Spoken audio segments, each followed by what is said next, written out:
My name is Bridget. I am 35 years old. I have a husband. His name is Lawrence. He is 39 years old.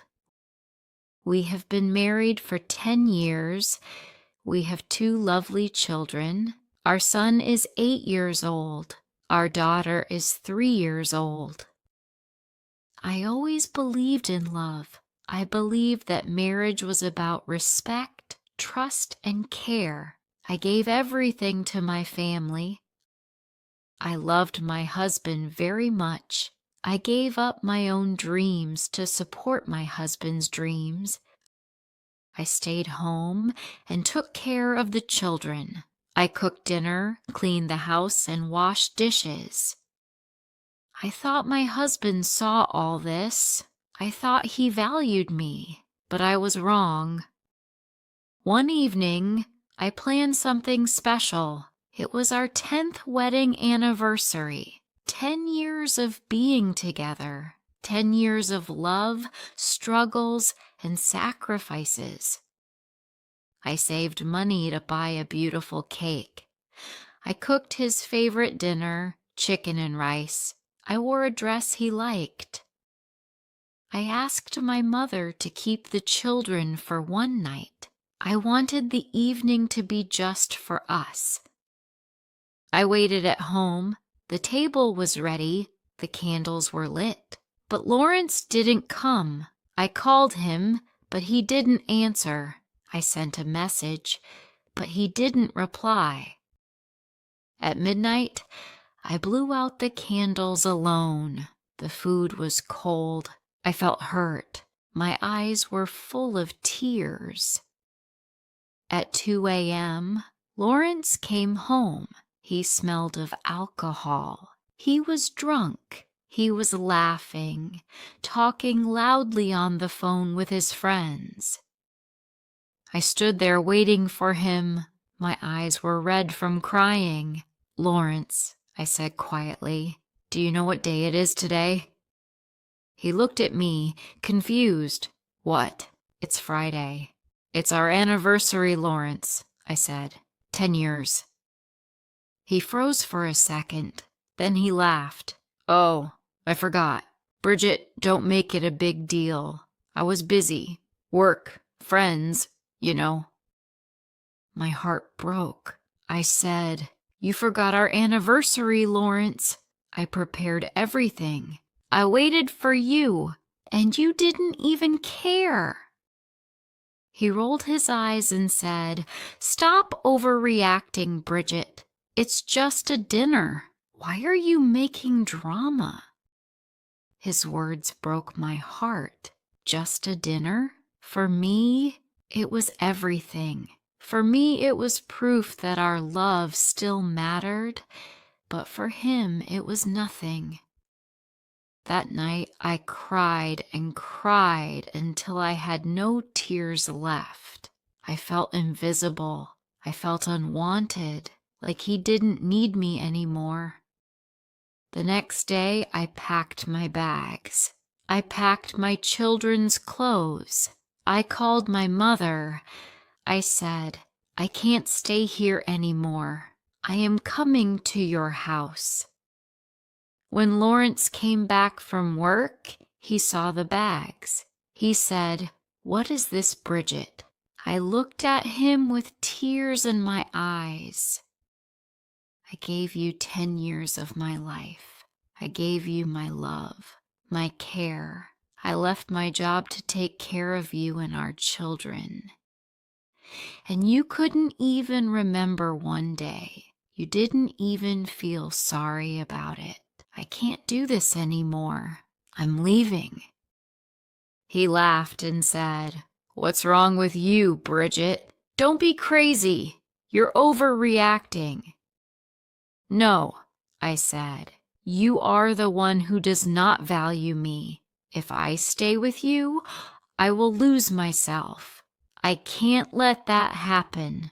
Goodbye, Lawrence." And I left. I lived with my mother for some time, but life was not easy. I had no job. I had no money of my own. But I had my children. They gave me strength. I found small jobs. I worked in a gift shop. In the evenings, I worked at a salon. Lawrence called me many times. He said, "Bridget, come back. Don't break our family." But I did not answer. I was done with empty promises. Weeks turned into months. My children grew. My son learned to ride a bicycle. My daughter started school. I was there for every moment.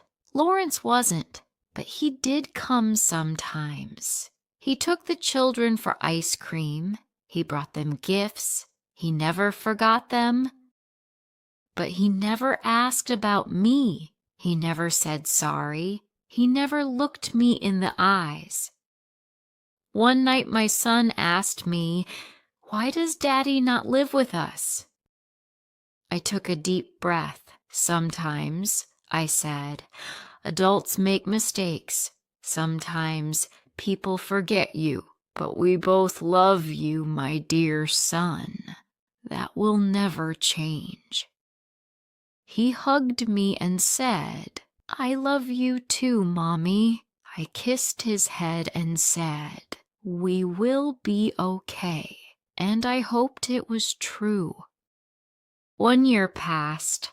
My son had a school play. He was very excited. He wanted both of his parents to come. I said yes, and I knew Lawrence would be there too. When I arrived at the school, I saw him standing near the gate. He looked older. His hair was more gray. His eyes were tired. But when he saw me, his face softened. "Bridget," he said. I didn't answer. We sat apart. The children performed. They looked at us, smiling. For them, we were still Mom and Dad. After the play, Lawrence came to me. "Bridget," he said, "please, can we talk?" I wanted to walk away, but something in his eyes stopped me. We stood outside near the school garden. His voice was shaking. "I was a fool," he said. "I forgot our anniversary, but it wasn't just that day. I forgot you. I forgot to value you. I forgot to see how much you gave me, and I lost you because of it." I looked into his eyes. He looked tired, but honest. My eyes filled with tears. "I thought you didn't care," I said. "I did care," he said, "but I was blind. I was selfish. Bridget, I want to tell you I am sorry. I have changed. I don't drink anymore. I don't waste time with friends.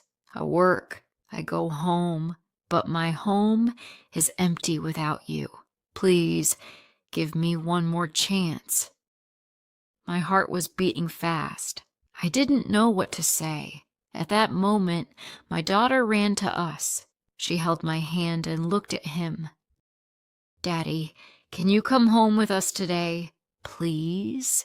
Lawrence's eyes filled with tears. He looked at me, waiting. I hugged my daughter.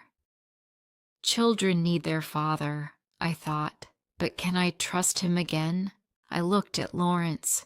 He was crying. For the first time, I saw sadness in his eyes. "Bridget," he said, "I don't want to lose you again. I will spend the rest of my life proving that you matter to me, that I will never forget you again. I love you. Please forgive me." I closed my eyes. My mind was full of memories. Our wedding day, the night I cried alone, the year I struggled alone, and now this moment. At last, I said, "Lawrence, I forgive you, and I want us to be together again. Not because I am weak. I forgive you because I am strong. I want our children to grow up in love, not bitterness. I am giving us a second chance. Don't waste it." Lawrence took my hands and cried. Then he hugged me. The children ran to us, smiling, shouting, "Mommy, Daddy, we are together again." "Yes," I said, "we are a family again. Not a perfect one, but a real one." I held them in my arms. My heart was happy. We walked home together. Sometimes love dies in small things, being ignored, not talking, or forgetting an anniversary. But love can return if hearts are ready to change and people are ready to fight for each other.